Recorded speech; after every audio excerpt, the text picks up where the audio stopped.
Hello everyone, we are the Noridian Automatic Portal Verification Team. I'm Nicholas Hilger. I'm Riley Conlon. Jacob Baum. Mitchell Schumacher.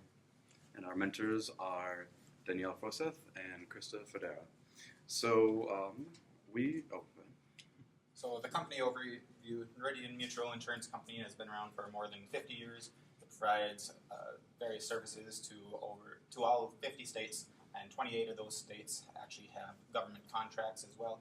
So they're quite a big company all around.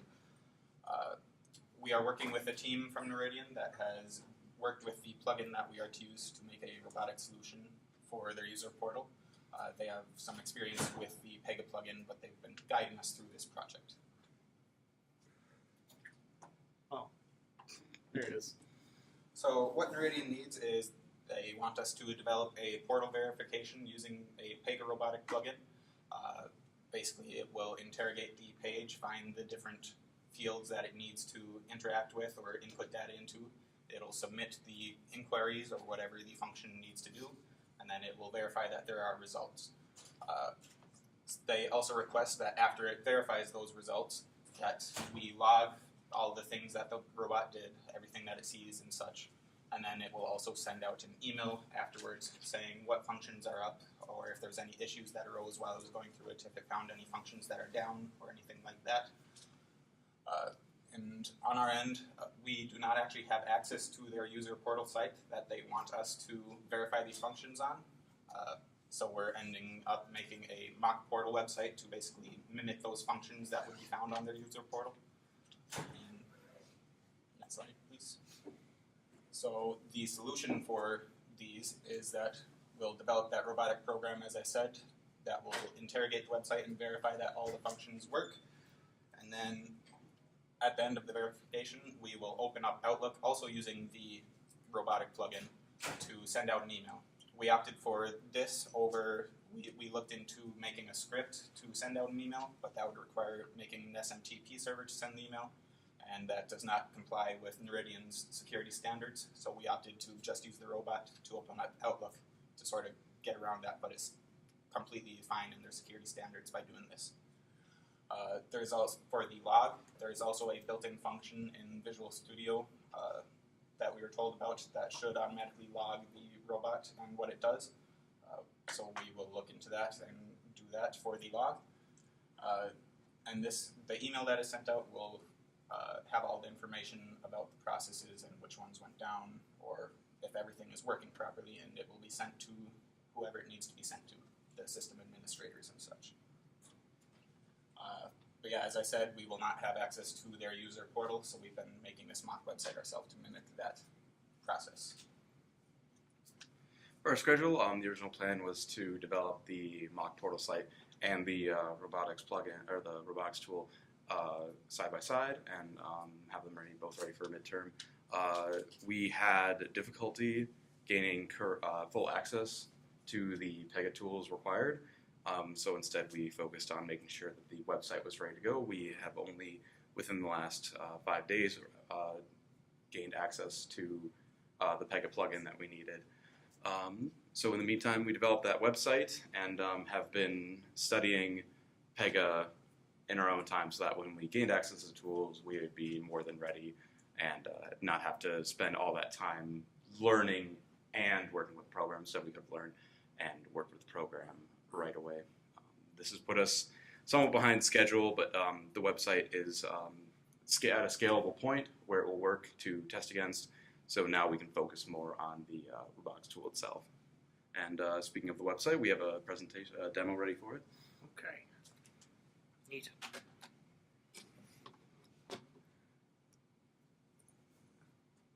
There we go. So right now we have the website live. It's being hosted on GitHub Pages, so we're able to use that. Beautiful. So right now there isn't a ton here, but we've been abiding by two primary concepts when we're constructing the website. We need to make sure that our work is meaningful and that our work is scalable. So right now we have one process. We have the eligibility inquiry that we need to verify. There's a bunch of information, fields to fill out. Right now, it will accept the Medicare number, a meaningful Medicare number. When we go submit the inquiry, it will return results based off of everything that we have stored in there right now. Here's all the information regarding a Mr. First name, last name Son, whose Medicare number is that value. We're capable of going back and reperforming it with a different set of data.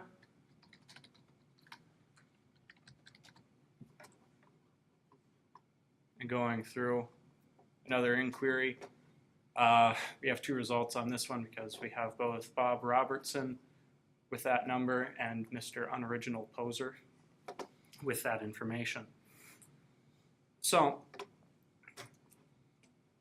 there are several other pages.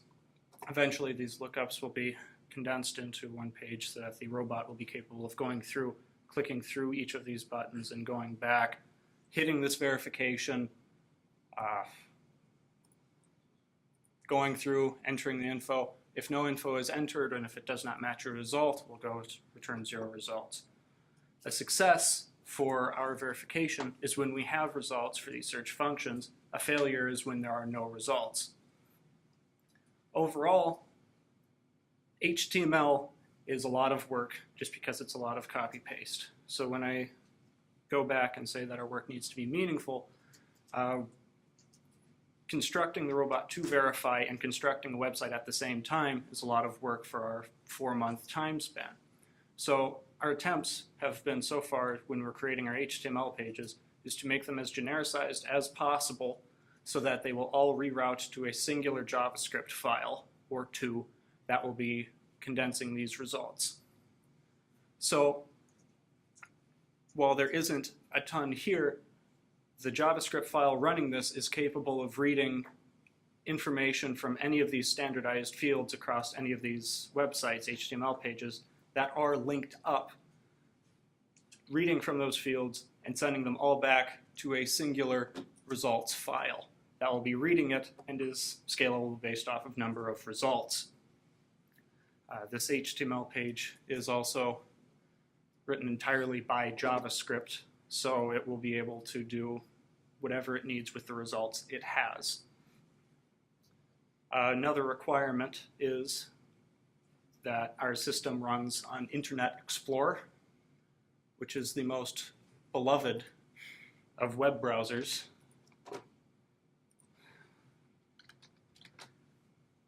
So if I go over here, go to our page, we find similar results if we perform similar queries.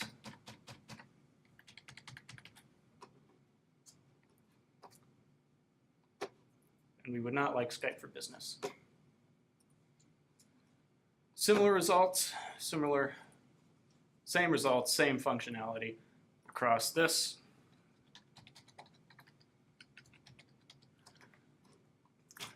And it is transferring all this information just via cookies. However, we do abide by EU law as well because we just trash them immediately. Same results, go through, make the same query with no information or bad information.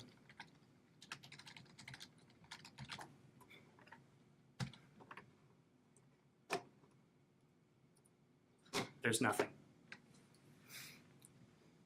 So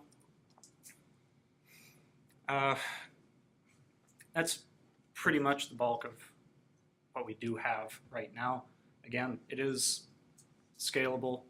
It's fairly simple when it gets down to it. Ultimately, we do have about 43 different pages that need to be made. However, all future work essentially from here will just be copy-paste the HTML file for that page, give it a different name, hook it up to the same set of files, and it'll work from there. So the amount of scripting work left on the website is minimal, and we can attach a CSS page to all of them to make it more than just, here's some text. So that should adequately cover the state of the demo.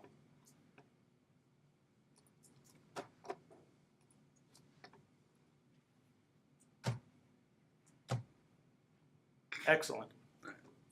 That's not the button I was looking for. Might have to press escape. There you go. Brilliant. All right. So some issues and risks that we've run into. One of the underlying issues that we started with and have since worked around is that we did not have access to the verification portal that Noridian themselves use. We had access to screenshots and a description of the data they checked for and an organizational a script description of how the site was organized. That is what we had to go off of. So that issue is not as much an issue now. Another issue was we had a hard time accessing the Pega plugin that we needed. It was, for some reason, when we were entered into the system as working at Noridian, we weren't at the technical tier level to access we could access everything but the software, so at least we had access to the tutorials and learning resources. Beyond that, kind of that uncertainty, some risks that turn into issues. Again, the risk that we would not have Pega in time to develop for the midterm, and that we may not gain access, hopefully not, but never gain access to Pega. So we have tried to overcome these issues to the best of our abilities, and when that fails, if we're waiting on someone else or waiting on Pega, we chose to work around them and at least maximize the use of our time, which I'll go over a little more later. So I feel that we've definitely resolve these risks and issues to the best of our ability, and it is good that we now have access to the Pega tool so that we may move forward and certainly solve any issues that come up with that. Yeah, so then the velocity that we have going into the rest of the semester is we've completed all the user stories for that involved installing or using Pega, so we're ready for that. And then the website has been brought to an easily scalable point, so it'll be easy to apply all the robotic solution to that. And we've been looking at the Pega tools and everything, so we have a pretty good understanding of how to use it now. And now that we have access, now we can implement it into our project. On reflection, our time on the project thus far has been a good lesson in working within constraints and within suboptimal scenarios, like not needing to create and not having access to the system that we are developing tools for. So learning to work from somewhat scattered knowledge, or working from screenshots and descriptions again to create a workable mimic of that system. We've learned to work on other things even if they aren't as mission critical. If we cannot access the mission critical materials, we've learned to find other things that we work on and prepare so that when those important materials are finally available, we are able to go in right away and not have to spend time learning and fumbling around, so that we can get over the learning period much quicker and start meaningful work and working towards our eventual goal much quicker. It's been a good lesson in communication. Without communicating so closely with our mentors, we would have been in even worse shape. We've been in close contact with them, working with them to figure out what they need. There have been some requirements and specification changes since the beginning of the project, so we've been in contact with them to figure out what those are, how best we can fulfill them, and other things such as like problems with accessing the plugin, or they were able to get us, what we thought wouldn't even be possible. They were able to get us the screenshots of the system that we were making a mimic for. So it's overall been a very instructional experience in the best way possible, and has definitely helped us grow as programmers working in a team and with a company. Yeah, so then our next steps would be to start building that robotic solution to verify the website and all the fields that are created, and also to get the email set up to send out the report for the success or failure of each website, or all the verification stuff. And like Jacob said before, we're going to be using Outlook and having the robot write up resend with the success or failure.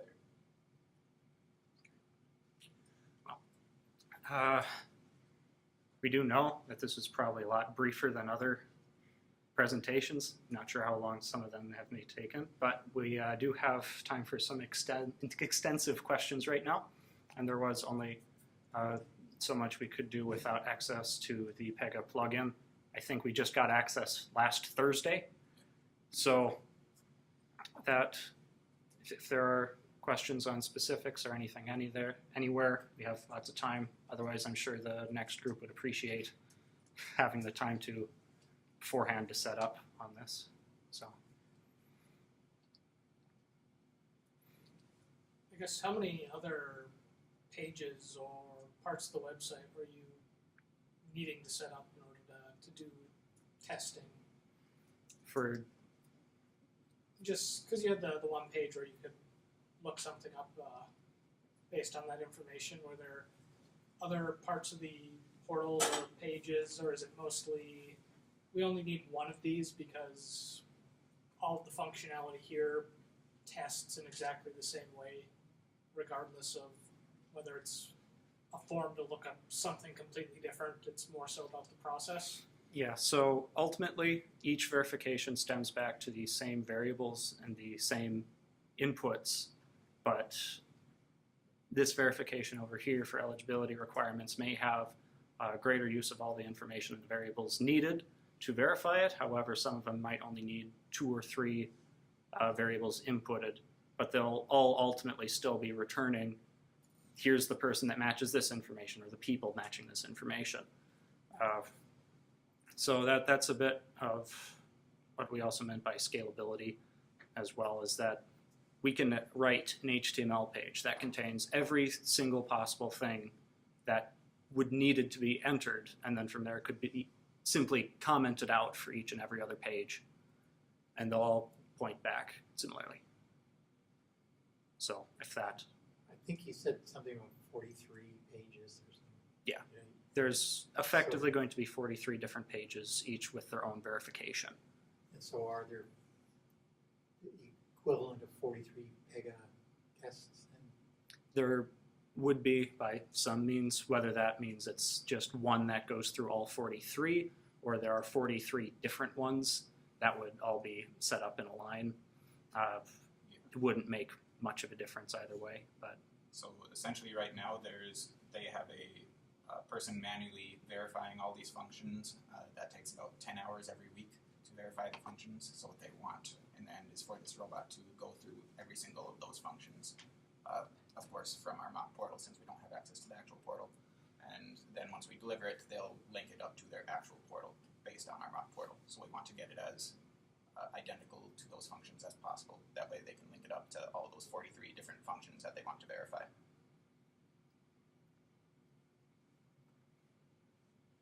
So this is more comments than questions. I just fought with Selenium against a vendor product, which is basically roboting my way through it and painting stuff. So I'm speaking from experience. And you might have already found this and solved this, but Selenium, I don't know Pega at all. You're gonna need, like, instead of just screenshots, you're gonna need actual HTML. Because when you go to enter into that input field, you need to know the ID of the field you're trying to put it into, the ID of the button you're trying to click, and you need like the CSS selector of the data coming back on out. So you're going to want that data as soon as you can, because that's what you actually need to do to actually drive the robots. I'm guessing Pega operates similar to Selenium. The other one I ran into a problem with, if this is like a single page application, the one I'm dealing with is a single page application and was 20 seconds to load after I submitted data. And so, yeah, fun. I would actually get data, because you have to, how Selenium works, I'd read it back out.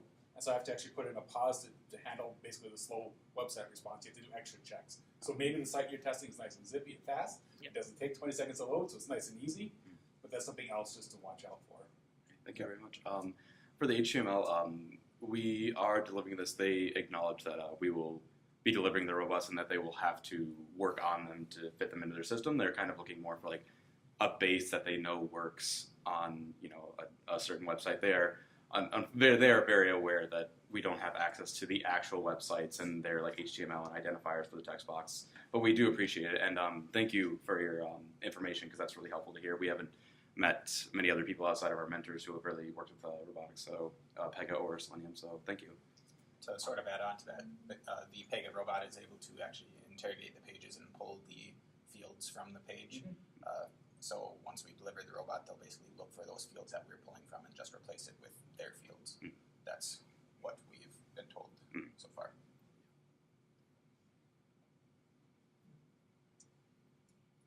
Any of you have experience with sending emails? In what Well, in the automated. automated process? Not personally. As mentioned, we don't have, we can't use the SMTP because it doesn't match up to Noridian's security protocol. So, as mentioned, we will have to look into opening Outlook on our own, and then we believe we saw there might be a way to tell a robot to type something in. So we could make like make a message and then extract the log file extract the information from the log file or attach the log file. And that would be able to send to a specified address, a server administrator or system administrator's website. So that will definitely be part of the learning process, though. Right now, the route forward would be robot gets done with its report. It has its results. It opens up Outlook. It has its own email account that it has and it logs into and it uses. It types up the report and it sends it to the people that would be receiving the report. So that's pretty much the process on that.